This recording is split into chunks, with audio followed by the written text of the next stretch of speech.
มื้อนี้วลากาสิได้มาเฮ็ดบุญครั้งใหญ่เนาะให้ทางแม่ๆทั้ง3ท่านเนาะพี่น้องเนาะที่เพิ่นบริจาคสมทบเฮ็ดประตูโค้งในครั้งนี้เนาะพี่น้องเนาะ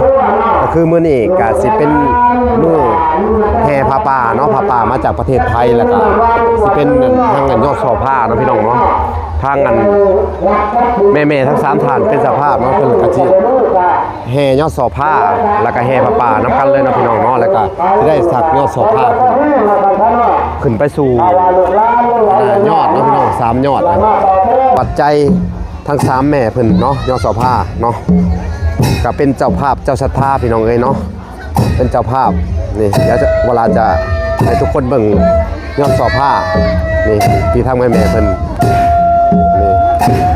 นี่แหละองค์กลางนี่ก็เป็นของทางแม่ตู้ USA เนาะองค์ขอบก็สิเป็นของทางแม่ตู้นงคำบุญเฮืองเนาะประตูบุญจันทร์คำบุญเฮืองแล้วก็องค์นี่ก็สิเป็นของทางแม่ทอนแก้วเนาะUSA ทั้ง3ฐานเลยพี่น้องเอ้ยเนาะพี่น้องเอ้ยเนาะทางพระอาจารย์คำลาเนาะเพิ่นก็จะได้นำหน้าทำพิธีเนาะคือการแห่ยอดซอผ้าแล้วก็แห่ผ้าป่าในคราวเดียวกันเนาะพี่น้องเนาะอันนี้ก็ให้พระสงฆ์นำหน้าเนาะพี่น้องเนาะยอดซอผ้าทั้ง3ยอดพี่น้องก็จะได้แห่อ้อมวัดก่อนพี่น้องเอ้ย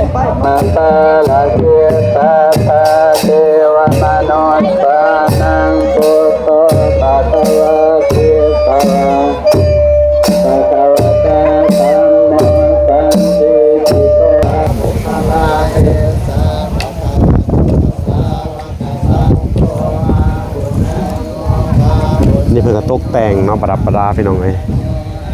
ซิมมันนี่สาธุสาธุ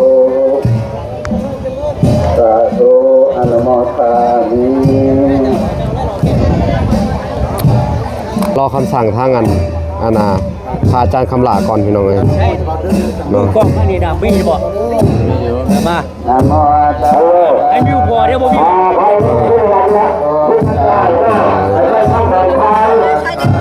คอยนึงเด้อคอยเอาไล่คนพัฒนาเลยจ้ะขึ้นแล้วเด้ออันนี้เป็นของแม่ตู้ USA เด้อสาธุเด้อสาธุบุญเด้อแม่ตู้เด้อนบภาวนาเด้อแม่ตู้เด้อเอาพ่อแม่เนาะทั้ง3ฐานทั้งวลากะได้มามอบตามจุดประสงค์เลยเด้อมื้อนี้เนาะก็คือว่าเงินพ่อแม่ทั้ง3ฐานเลยเนาะสมทบสร้างประตูโค้งเนาะเฮ็ดยอดซอผ้าเนาะทั้งวลากะสิได้ให้ทางคณะกรรมการเนาะหรือว่าเฒ่าแก่แนวโฮมเนาะอำนาจการปกครองบ้านเพิ่นแล้วก็ทางพระสงฆ์องค์เจ้ารับเอามื้อนี้เนาะสิได้เคนให้ทางพระอาจารย์คำลาเนาะแล้วก็ทางย่าพ่อเพิ่นย่าพ่อบุญล้นอยู่ในโดยเอาไว้เอามาเก็บส่งก่อนสาธุสาธุสาธุ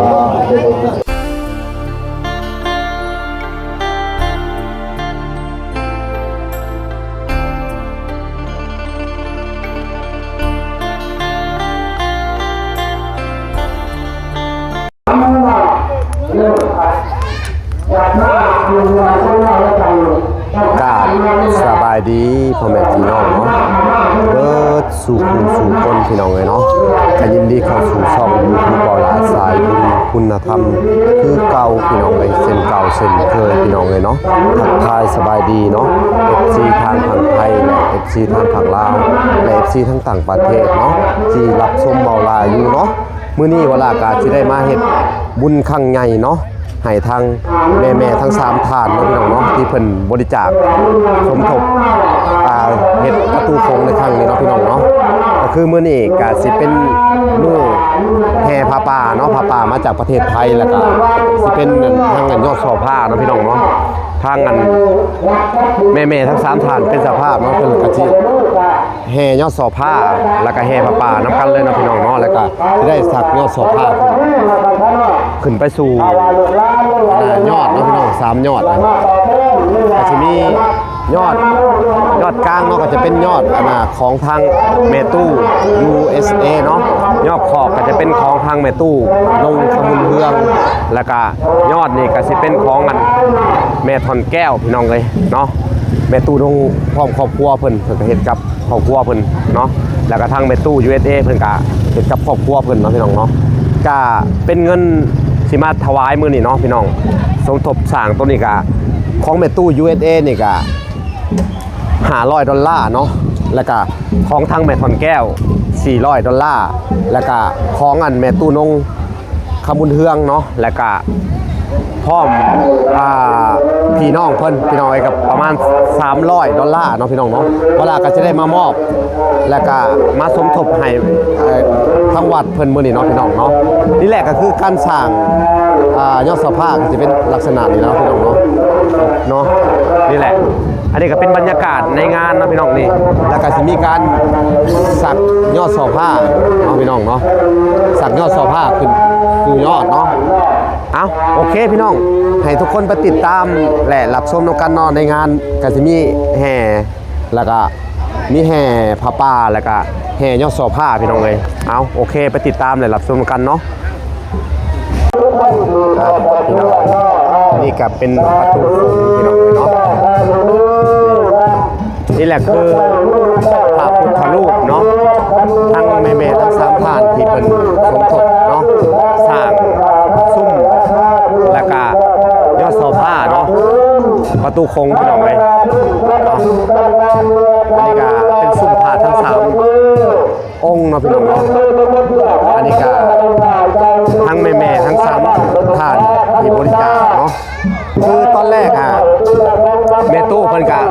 ซอยในการซื้อปูนซื้อหยัง$500พี่น้องเลยเนาะแล้วก็ต่อมาก็เป็นทางอันแม่จากทางอันอเมริกาอีกซอย200พี่น้องแต่ว่าขอโทษขออภัยนำพี่น้องเลยทั้งแม่ทั้งว่าหลากจำซื้อเพิ่นบ่ได้เนาะพี่น้องเอ้ยเวลาสิเข้าไปค้นหาใหม่แล้วก็จังสิได้บอกเพิ่นใหม่เพราะว่าเวลาได้มอบเงินให้เพิ่นแล้วเนาะในช่วงแรกๆที่ว่าการนั้นเริ่มเฮ็ดซุ้มประตูโค้งเลยเนาะพี่น้องเนาะแต่คือทั้งแม่ตู้เนาะคือซุ้มกลางเนาะแม่ตู้ USA เนาะคือเพิ่นได้ถวายเงินรวมทั้งรอบแรกกับรอบที่2พี่น้องเอ้ยกับผู้ที่เป็น$1,000พี่น้องเอ้ยเนาะแล้วก็ต่อมาก็เป็นแม่ทอนแก้ว400เนาะแล้วก็แม่ตู้นงคำบุญเฮืองแล้วก็ผู้ตู้บุญจันทร์คำบุญเฮืองเนาะอีก300แล้วก็พร้อมทั้งกันหมู่คู่เพิ่นพี่น้องเลยเนาะเอ้ามื้อนี้ถ้าว่าล่ะก็สิได้เบิ่งการแห่ยอดสอผ้าเนาะแล้วก็การแห่ผ้าป่าแล้วก็สิได้สักลากยอดสอผ้าขึ้นสู่ประตูโค้งพี่น้องเลยเนาะอันนี้ก็เป็นปัจจัยทั้ง3แม่เพิ่นเนาะยอดเสาผ้าเนาะก็เป็นเจ้าภาพเจ้าศรัทธาพี่น้องเอ้ยเนาะเป็นเจ้าภาพนี่เดี๋ยวเวลาจะให้ทุกคนเบิ่งยอดเสาผ้านี่ที่ทางแม่เพิ่นนี่อันนี้แหละองค์กลางนี่ก็เป็นของทางอันแม่ตู้ USA เนาะองค์ขอบก็สิเป็นของทางอันแม่ตู้นงคำบุญเฮืองเนาะประตูบุญจันทร์คำบุญเฮืองแล้วก็องค์นี่ก็สิเป็นของทางอันแม่ทอนแก้วเนาะจาก USA ทั้ง3ฐานเลยพี่น้องเอ้ยเนาะนี่ชาวบ้านเพิ่นก็กล้าเกียมเนาะจะแห่ผ้าป่าน้ำมือเนาะพี่น้องเนาะแล้วก็สิได้สักลาก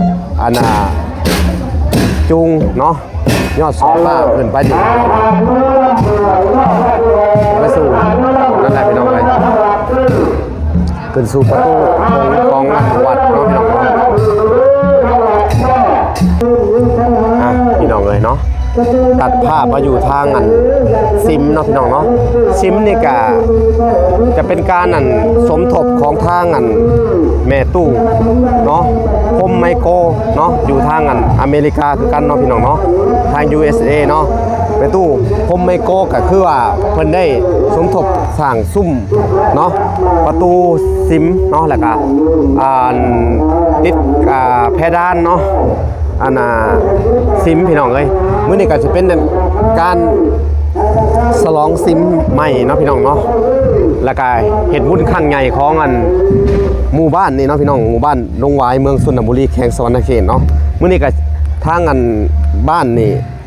เพิ่นก็ได้เชิญทางอันพระผู้ใหญ่เนาะแล้วก็เชิญทางอันเจ้าเมืองเนาะแล้วก็ประธานเมืองพี่น้องเอ้ยประธานสงฆ์เนาะประธานแขวงนำกับคือสิได้มาเนาะมื้อนี้เนาะมามอบซิมเนาะพี่น้องคือว่าสั่งเสร็จเรียบร้อยแล้วก็จะได้มามอบแบบว่าเป็นทางการเนาะพี่น้องเนาะในการมอบกันพี่น้องเอ้ยนี่ซิมกับงามมะลิล้อพี่น้องเอ้ยนี่เป็นการตกแต่งพี่น้องเอ้ยนี่แล้วก็สิได้เปิดพิธีมอบซิมอย่างเป็นทางการเนาะพี่น้องเนาะแล้วก็ในส่วนของมะลากอ่ะจะได้ไปมอบเงินสมทบหรือว่าสร้างประตูโค้งอีกพี่น้องเอ้ยทางแม่ๆทางสามทานเพิ่นพี่น้องเอ้ยเนาะเอาโอเคพี่น้องไปติดตามเนาะการแห่เนาะพิธีการแห่แล้วก็สักลากยอดสอผ้าเนาะดึงยอดสอผ้าขึ้นสู่อันประตูโค้งพี่น้องเอ้ยอันนี้ก็จะเป็นนั่นโรงแจกน้ำพี่น้องเอ้ยโรงทานน้ำพี่น้องเอ้ยให้แขกคนที่มาแห่เนาะพระป่าเนาะแล้วก็ยอดสอผ้าเนาะมื้อนี้พี่น้องเอ้ยพี่น้องอันนี้ก็เป็นการแห่นั่งสังขารนำกวาแม่เนาะอันนี้ก็เป็นน่าจะเป็นวันที่11เนาะพี่น้องเนาะใกล้สิฮอดหรือว่ามื้อขึ้นปีใหม่ของลาวแหละพี่น้องเอ้ยเนาะอันนี้ก็เป็นประเพณีปีใหม่เนาะพี่น้องเอ้ยเนาะก็ขอ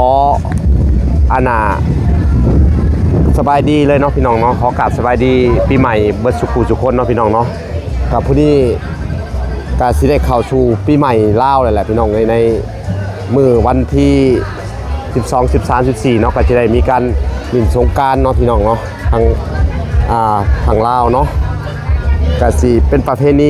ประจำกันทุกปีเนาะของเดือนเมษาพี่น้องเอ้ยนี่แหละหมู่บ้านเพิ่นก็ได้จัดบุญใหญ่พี่น้องเอ้ยฉลองซิมแล้วก็ได้แห่พระป่าในมือเดียวกันเนาะพระป่านี่ก็น่าจะมาจากทางประเทศไทยพี่น้องเอ้ยลูกหลานในหมู่บ้านนี่แหละพี่น้องก็เพิ่นสิจัดกันทุกปีเนาะพี่น้องเนาะแบบว่าหาเงินสร้างวัดเนาะพี่น้องเอ้ยลูกหลานเพิ่นไปทำการทางประเทศไทยพี่น้องเอ้ยเพิ่นก็ได้ระดมทุนกันเอาแบบว่าเห็ดพระป่ามาพี่น้องเลยมาสั่งซาบวัดว่าเนาะพี่น้องเนาะเอานี่เลยก็เป็นความสามัคคีของทางหมู่บ้านเพิ่นพี่น้องเลยลูกหลานทางประเทศไทยเพิ่นก็ได้ไปเห็ดรายการแล้วก็ได้หาเงินมาสั่งเนาะคือทางซิมนี่เนาะพี่น้องเลยทางเพิ่นก็ได้มากันมาสร้างเนาะแต่ที่จริงซิมนี่มันมูลค่าถ้าเฉลี่ยแล้วก็เกือบเป็นล้านบาทพี่น้องเนาะสบายดีอันนี้ก็เป็นทางย่าเพิ่นที่ว่าซี่น้ำพาเนาะเฮ็ดวัดในบ้านดงหวายนี่ถึงเพิ่นควบทั้ง2วัดเลยเพราะเพิ่นซี่น้ำพาประชาชนในบ้านนี่เฮ็ดซิมเนาะแล้วก็ได้สั่งประตูโค้งนำได้เนาะย่าเนาะเอาโมทนาบุญนำเด้อย่าสาธุบุญขน้อยขอขมาสาธุเนาะโดยจะปันเป็นตาที่มาประกอบส่วนที่สองคนเก่งโดยลายนำเด้อคือว่าจะเป็นแม่ทั้ง3ทานความสุขให้จะปันเป็นตามีความสุขความเจริญสิบไม้ไม่หลงไปปีใหม่ลาวแค่บอกเขาอย่างไรสิความเจริญว้าวสุขภาพเนาะโดยคอนไส้ให้ทุกคนมาทำประสงค์ทุกประสิทธิ์ละตาใต้ผู้ปังอาสาเนาะจะผ่านสายศรัทธาที่ว่าต่างประเทศเนาะที่ว่าเป็นต้นว่าต่างประเทศเนาะ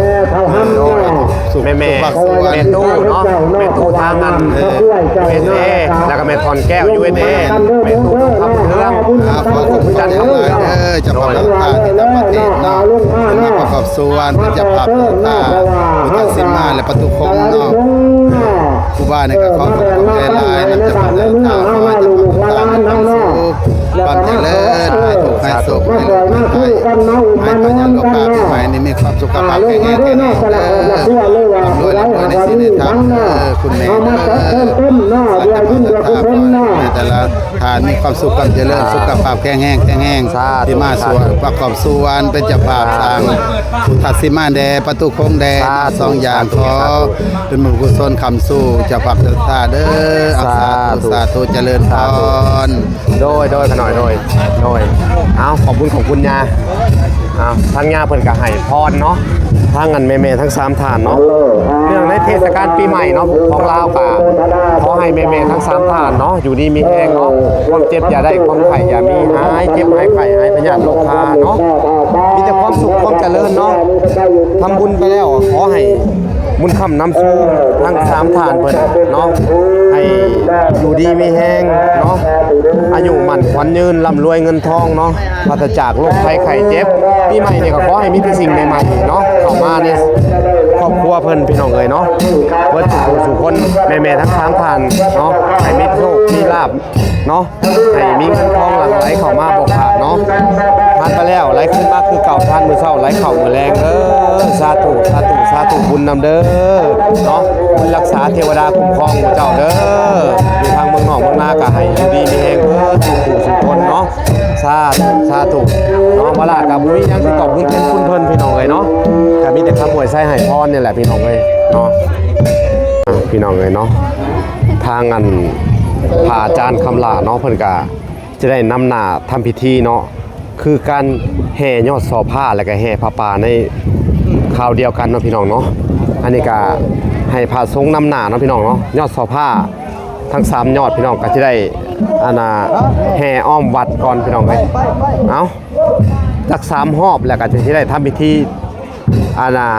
ยกยอดซอผ้าเนาะพี่น้องเนาะโอเคเพราะว่าเอาบุญกันนั่นเนาะให้เราไปสวยกันเนาะ นี่ก็คือทางนั้นญาติพี่น้องเฮาเนาะมันก็สิพรของตุ้มเนาะบ้านก็สิเนาะนี่นางสังขารเนาะ2คนเพิ่นเนาะเฮามีเท่าไรก็เฮาเสิร์ฟเนาะทำบ่พักเนาะยุ่งยากมันได้ก็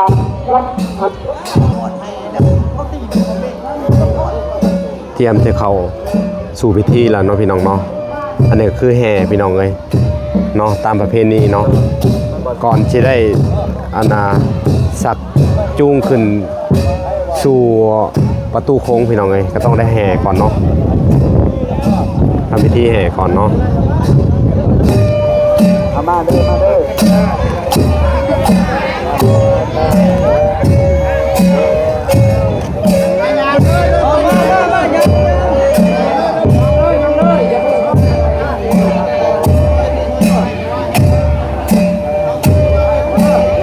เป็นขบวนพอดของชาวบ้านเนาะพี่น้องปาวิโตอนัตตโลปุริสาธรรมปาลาเกสาธาเทวมนุษย์ปานังปุตโตปัตวะเทสาวะปัตวะตาธัมโมสันติจิโต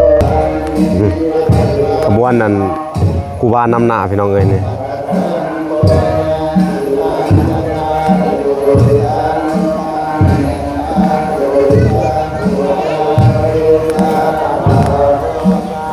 ดูหนังตาบดตักเขาหน้าได้ตักเขาหน้า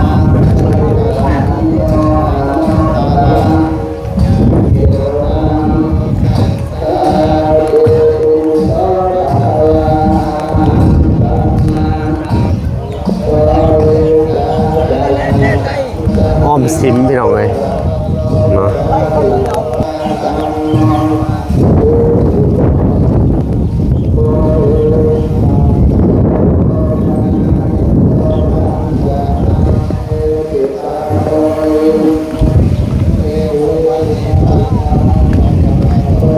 คือ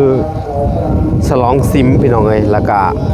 แห่ผ้าป่ายอดสอผ้าน้ำกันเลยพี่น้องเลยเนาะ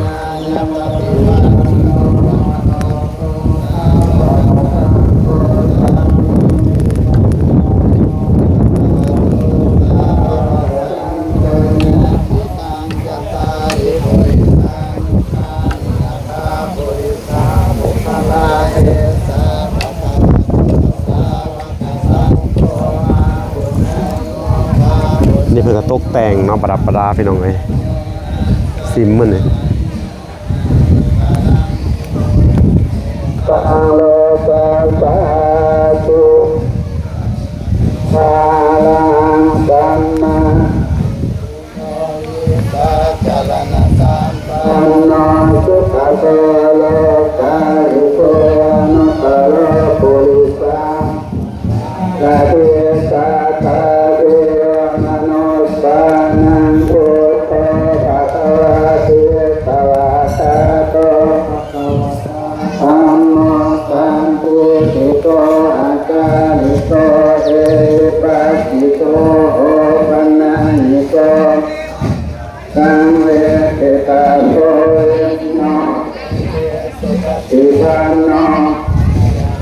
สาวกสังโฆสุปฏิปันโน เป็นโรงทานพี่น้องเอ้ยทานน้ำทานในกับพงกับแพมีเบิดเนอน้ำส่งน้ำบานพี่น้องเอ้ย ปุริสาปุพพังภะคะวะโตสาวกสังโฆ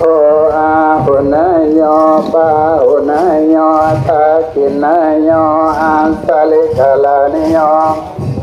สังปุญญาเขตโลกัสสาติปิริโตภะคะวะอะระหังสัมมาโตอิสาจารณะสัมปันโนสุขโตโลกาภิโกโอปุริสาธรรมะสัตตาเทวมนุสสานังพุทโธภะคะ อันนี้ก็ วะ เป็น เต บ่อนไส้พี่น้องเอ้ยนี่เนาะบางคนก็ปอนเงินบาทเนาะเงินกีบปอนทุงปอนไทยพี่น้องเอ้ยเนาะ นิโก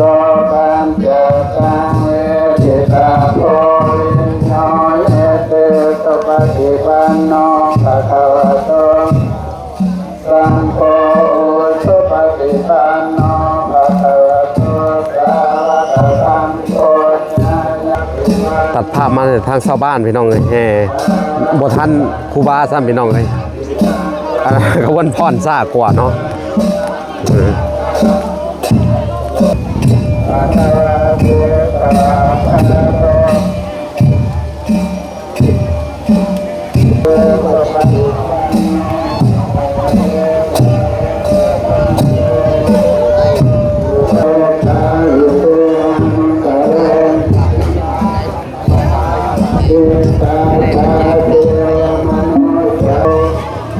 ฏิปัน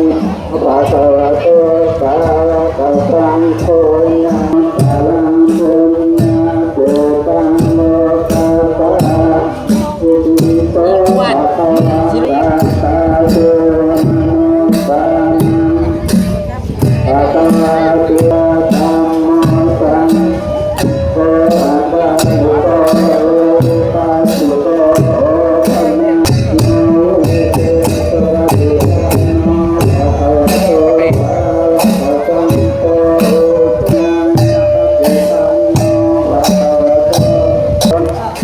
ปัญญาตาเอกคาปุริสาปุโนอนุตตรังญาเจตังโลกัสสาติสาธุสาธุสาธุอนุโมทามิ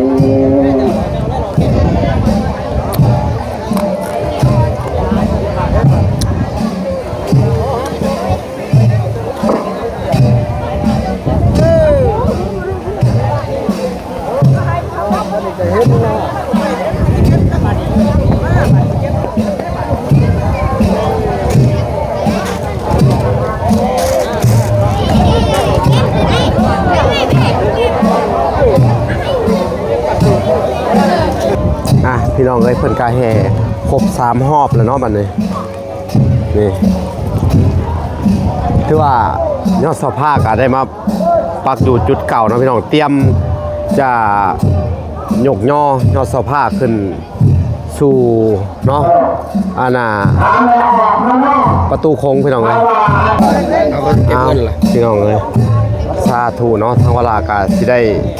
อาณาปอนทุงปอนไทยเนาะอาณาในยอดสอบผ้านี่แหละพี่น้องเนาะอันนี้จองบุญจอง อันน่ะกุศลนำทางแม่ๆทั้ง3ฐานเด้อสาธุเด้อทางลากาอันน่ะปัจจัยนี่แหละเงินอันพ่อๆแม่ๆเอาให้อันแหละเนาะก็เอามาเฮ็ดบุญเนาะยอดละ50พี่น้องเอ้ยเอาก่อนทุกบอลไทยเด้อสาธุสาธุสาธุสาธุเนาะอันนี้ก็คือ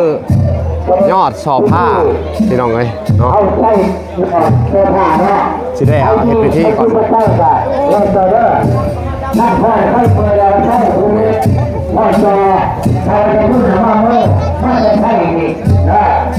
เอาไปที่ร้านเต็มใช่เต็มใช่เริ่มใช่ใช่คุณคนก่อนใช่คุณคนก่อนว่า สิดึงแล้วบ่นี่ อย่าเผา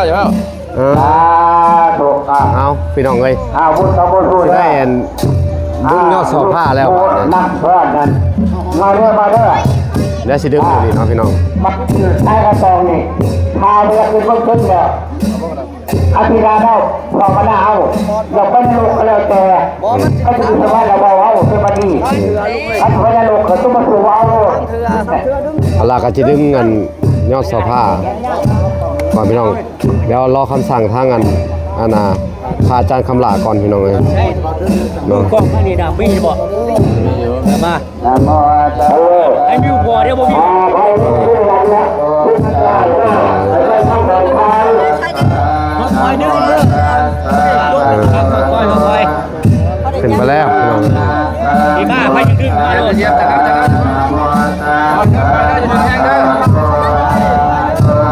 เอาไล่คน อ้าวขึ้นแล้วเด้ออันนี้เป็นของแม่ตู้ USA เด้อสาธุเด้อสาธุบุญเด้อแม่ตู้เด้อนบภาวนาเด้อแม่ตู้เด้ออันนี้เป็นของเจ้าเด้อยอดกลางของแม่ตู้ USA เด้อยอดละ500เหรียญเนาะพี่น้องเนาะนี่อันนี้ของแม่ตู้ USA เนาะพี่น้องไอ้นี่ อาจารย์ทำอะไรโยกแม่ข้อ ขึ้นมาแล้วเนาะพี่น้อง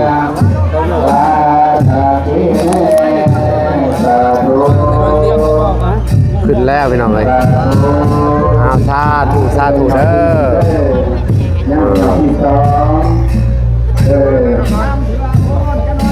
พอเป็นผู้ชมแกจะตอบเป็นสภาพเด้อ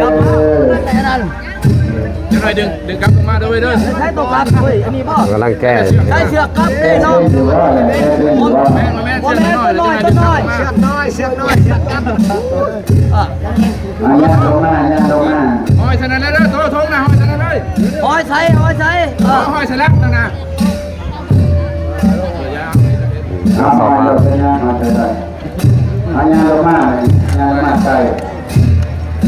ย่าเป็นฝั่งแล้ว รอบที่หนึ่งขึ้นมาแล้ว พอเป็น สาธุสาธุ ยอดกลางก็ตรงกลางก็ ปีใหม่ก็จะทำเป็นคนเลยเนาะ ถึงสมุทร รุ่นลายได้มาในวัดน้ำแบบไร ให้คนน้อยได้ขึ้นมึงทึ่งเด้อ เราวัดจอยเนี่ยที่ในตอนตั้งจะเป็น บอลนี่ได้เด้อบอลได้เด้อบอลได้ เด้อลูกหลานเด้อทางพรไปก็ดีเด้อเอาตัวจะโยมถ้าปอโลดแล้วแต่จิตใจได้บอลได้ท่าเด้อบ อลได้รอดที่ไหนบุญหลายเนี่ยนี่บอลอีกก็ได้อีกสร้างเรือบุญ 3 เดือน3 ใช่ บอลให้คนทุกคนโดนเนาะบาดอ่ะ ไม่ใช่ก่อน สามเรือวันนี้สุดใจ แล้วแหละพี่น้องเอ้ยยอดที่หนึ่งเนาะอันนี้ก็เป็นยอดกษัตริย์เนาะ9ยอดของทางอันเมตู้ USA พี่น้องเอ้ยพร้อมครอบครัวเพิ่นพี่น้องเอ้ยเนาะก็มาปอนทุงปอนไทยเนาะชาวบ้านเพิ่นพี่น้องเอ้ยปอนไส้ปอนโชคปอนลาบพี่น้องเอ้ย ก่อนเด้อที่ทางได้เด้อก่อนที่จะต้นสมใจผู้ใหม่เนาะ ที่ยามา ขอบอกกันหน่อยนี่มาที่ใจผู้ใหม่เด้อ อ้าวพี่น้องเอ้ย อาพรอาพรในร้านแห่งนี้นะมีโตมีตาที่ไหนให้สุขให้โชคให้โลกให้ไฟให้ขยันโลกข้าปัตนาเอาเด้อขอเอาที่คนกุศลแก่จะฝากสักผ้าเนาะหยอดที่สองเป็นเนาะ ยอดที่สองเนาะเป็นยอดของทางอันแม่ตู้นุ่งคำบุญเรืองผู้ตู้บุญจันทร์คำบุญเรืองเด้อนี่พี่น้องเอ้ยนี่ยอดนี่ มาดีๆแล้วว่าโลด เป็นของแม่ตู้น้องกับพ่อตู้บุญจันทร์คำบุญเฮืองเนาะ พร้อมยังพร้อม คำบุ ยั ญ ง เฮืองพี่น้องเอ้ย ถามเบิ้ลละบ่เบิ้ลละก็เอาขึ้นขันยังก็มาโอ้จะจำบ่ได้เรื่องว่าพร้อมยังครับพร้อมจะปล่อยมาเด้อ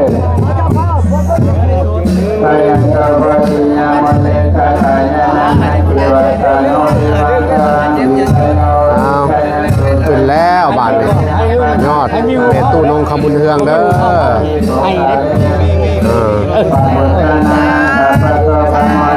สาธุสาธุเด้อ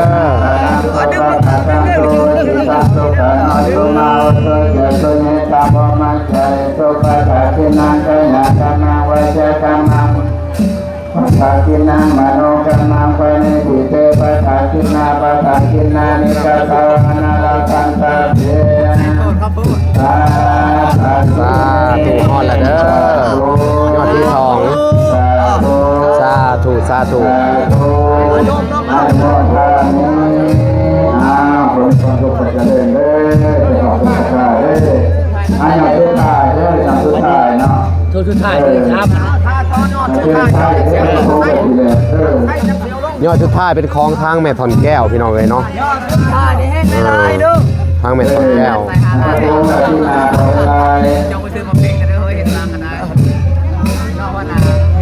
เด้อใช่สุดท้ายได้เด้อแล้วแต่สาธุเด้อสาธุแม่ตู้นงเด้อสาธุเอาเด้ออันนี้เป็นยอดสุดท้ายแล้วพี่น้องของแม่ทอนแก้วเนาะพี่น้อง USA เนาะนี่ทางแม่ทอนแก้วเพิ่นก็สมทบสร้างเนาะ$400พี่น้องเลยเนาะแล้วก็ทางแม่ตู้นงพร้อมครอบครัวแล้วก็พร้อมญาติพี่น้องเพิ่นก็300พี่น้องเอ้ยแต่ว่าทางแม่ตู้USA พี่น้องเนาะเพิ่นก็สร้าง2เทื่อเนาะเพิ่นบริจาคครั้งแรกก็500บริจาคครั้งที่2ก็500ก็พอดีเป็น$1,000พี่น้องเอ้ยพี่น้องเอ้ยอันนี้ก็เป็นยอดสุดท้ายก่อนมาสุดท้ายแล้วก่อนในลายเด้อ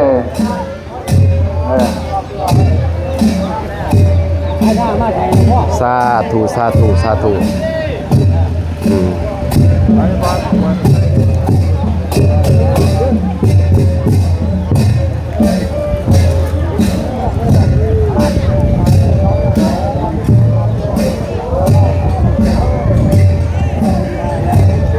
เป็นยอดสุดท้ายแล้วพี่น้องเลยเ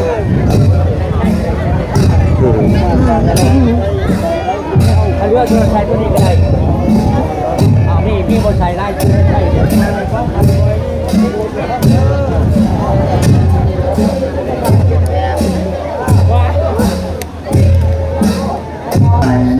พี่น้องเอ้ยก็เป็นยอดสุดท้ายแล้วพี่น้องบัตรนี่เนาะอันนี้ก็เป็นยอดของแม่ทอนแก้วพี่น้องเอ้ยทาง USA เนาะโอเคพี่น้องเอ้ยปอนปอนไล่โดดเต็มหายาเด้ออย่าพาวเด้อเพิ่นเอาเด้อไปแล้วบาทไปเลยเด้อแม่แก้วเด้อสาธุเอาเด้อสาธุเอาเด้อแม่แก้วเด้ออันนี้เป็นของเจ้าเด้อสาธุบุญสาธุบุญมาเด้อปีใหม่ปีนี้ก็ขอให้เจ้าอยู่ดีมีแหงบุญคำนำสู่เนาะทั้ง3แม่เนาะทั้งแม่ตู้ USA แล้วก็ทั้งแม่ทอนแก้ว USA ทั้งแม่ตู้น้อง USA แล้วก็พ่อตู้บุญจันทร์คำบุญเฮือง USA เนาะต่อไปเอาอีกมาให้ฮะเอาหักเอาเก่ายอดเลยก็ได้สาธุสาธุพี่น้องรอดแล้วเนาะพอส่วนแบ่งได้เด้ออันนี้ก็เป็นของแม่ทอนแก้วเนาะทาง USA พี่น้องเลยก็ได้ขึ้นไปเทียมห้อยเลยประดิษฐานอยู่อาณาประตูโค้งแล้วพี่น้องเลยเนาะคืนน้ำกันไปเขาก็ได้เนาะดึงลงมาได้เสร็จแล้วพี่น้องเลยบ้านใส่เซน หลังจากที่อาณายกย่อเสาผ้าเสร็จเนาะพี่น้อง ขบวนพรเพิ่นก็ยังบ่เซายังอีกรอบหนึงรอบสุดท้ายพี่น้องเอ้ยก็ให้สุบนพรเป็นพิธีเนาะสังสรรค์ในงานพี่น้องเอ้ยก็สิประมาณนี้แหละพี่น้องเนาะหลังจากนี้เวลาก็สิได้ไปมอบเงินเนาะพี่น้องเอ้ยบาทนี้ทั้งแม่ๆทั้ง3ทานพี่น้องเอ้ยเนาะคืออย่างที่เวลาเว้าไปในเบื้องต้นนั่นแหละเนาะพี่น้องเนาะทางอันแม่ตู้ USD เนาะก็สมทบ2ครั้งพี่น้องรวมแล้วเป็น$1,000เนาะและกระทั่งอันแม่ทอดแก้ว$400และกระทั่งอันแม่ตู้นงคำบุญเฮือง100เนาะพี่น้อง$300รวมถึงอันผู้ที่สมทบกับเพิ่นเนาะพี่น้องเวลาจะอ่านรายชื่อเนาะต่อไปนี่เนาะพี่น้องเนาะก็คือรายชื่อผู้ที่สมทบเนาะกับ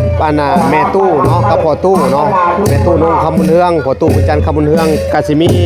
รายชื่อ1แม่ตู้นงคำบุญเฮืองเนาะ$50พ่อตู้บุญจันทร์คำบุญเฮือง$50เนาะ3เนาะป้าแพงศาลาโซต้าเนาะ$50เนาะ4แม่ตู้แป้นเนาะแม่ตู้แป้นยังไพบุญเนาะไพบุญ$50เนาะพี่น้องเนาะ5แม่ตู้ออลินไซยาลังสี$50เนาะและก็6แม่เทียมจันเนาะบุญเฮืองวิไล$40เนาะ7พ่อบุญจันแม่อานงเติม$10เนาะพี่น้องเนาะรวมแล้วก็ทั้งเบิดกับผู้ที่เป็น$300เนาะสาธุโมทนาบุญนำเด้อเนาะผู้ที่สมทบซอยทั้งอันครอบครัวแม่ตู้นงคำบุญเฮืองเนาะพี่น้องเนาะเวลาก็สิได้ไปมอบเลยเนาะแต่ว่าอ่านผิดจังไดหรือว่าผิดพลาดประการใดเนาะในรายชื่อนี่ขอโทษขออภัยนำผู้ใหญ่เพิ่นเนาะทางอัน USA เนาะและก็ทางอันแม่ตู้นงแล้วก็ทางพ่อตู้บุญจันทร์คำบุญเฮืองเนาะเอาเวลาก็สิได้ไปมอบเงินเลยเนาะพี่น้องเอ้ยโอเคพี่น้องเอ้ยเนาะทางเวลาก็สิได้มอบเงินเนาะสมทบในครั้งนี้เนาะพี่น้องเนาะและก็คือเวลาได้สื่อไปเบื้องต้นแล้วแหละเนาะพี่น้องเนาะก็มีแม่ๆทั้ง3ทานแล้วก็ทั้งครอบครัวแม่ตู้นงคำบุญเฮืองแล้วก็ทั้งอันพ่อตู้จันทร์คำบุญเฮืองเนาะเพิ่นก็ได้สมทบเข้ามาหลายๆทานทั้งในส่วน300ของทางอันแม่ตู้นงพี่น้องเอ้ยเนาะเวลาก็จะได้ไปมอบเลยทั้งเบิดมันก็จะถึกอยู่35,000เนาะ35,000 บาทเนาะแต่ว่าตีเป็นเงิน$แล้วมันถึกอยู่ประมาณนั้น1,000 กว่าพี่น้องเอ้ยเนาะ1,000 กว่าเนาะของแม่ตู้500แม่ตู้ USA แล้วก็ของอันแม่ทองแก้ว400แล้วก็ของอันแม่ตู้นงคำบุญเฮืองรวมกับญาติๆเพิ่นก็$300พี่น้องเอ้ยเวลาก็สิได้เข้าไปมอบเลยบาดนี้เนาะ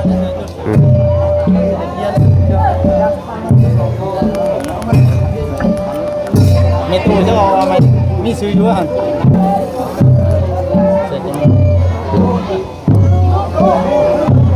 ทางเบิดกับแตกเป็นเงินเก็บล่ะเนาะทางเบิดนี่23 ล้าน23 ล้าน8แสนเนาะ23 ล้าน8แสนเด้อเพราะว่ามันทางเบิด35,000เนาะเอาให้นับเลยนับเบิ่งเนาะไม่บ่นำก็ได้แล้วบ่นำบ่นำเนาะแต่ว่าทางเฮามาเคน2ก่อนเคนเนาะเอา